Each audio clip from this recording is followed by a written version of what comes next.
now are able to talk to our South Korean correspondent Eugene John. She's joining us live from Seoul. Thanks for joining us, Eugene. Now, we understand that Park Geun-hye has already made history. She's the first female president to rule the country since the 9th century. So tell us about the public reaction about Park Geun-hye's victory.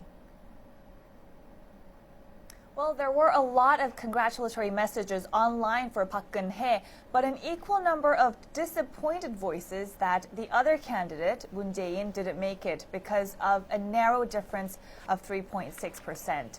We clearly saw how the South Korean voters were divided between the conservatives and the progressives, as 51.6% voted for Park Geun-hye, but 48% voted for the left-leaning candidate, Moon Jae-in. So the reactions were naturally very different depending on which candidate they had voted for. Well, one person we interviewed on the street said it was a lady. She hopes as a woman, Park Geun-hye will keep her promises on the pledges related to women.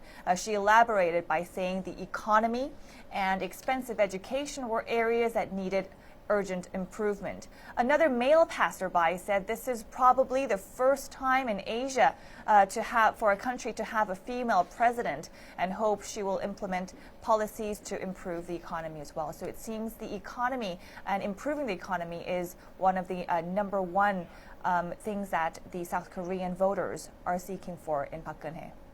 Well, Eugene, we mentioned earlier that Park is going to deal with a lot of complicated issues, and that, of course, includes how to lift the country out of its economic crisis, and also even more important is perhaps the relationship with other countries. For example, the relationship with the DPRK and with Japan. So what challenges will she face when she takes office? Well, for one, she will have to definitely bring together the South Korean people, the 48% of South Korean voters who wanted Moon Jae-in as president. She'll have to win their trust by fulfilling the election pledges that she put forward, focused on welfare and improving the economy, while at the same time keeping her promise not to raise any major taxes directly related to the livelihoods of the public. She's also faced with a wider region, as you said, where the main players have gone through a change in leadership. So she'll have to devise a way with the leaders to ensure that the Korean peninsula remains stable and secure, especially with the recent rocket launch by the DPRK, and not to forget an extreme right-wing Japanese prime minister who will also take office soon.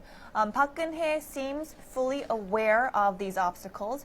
This was evident in her national speech this morning.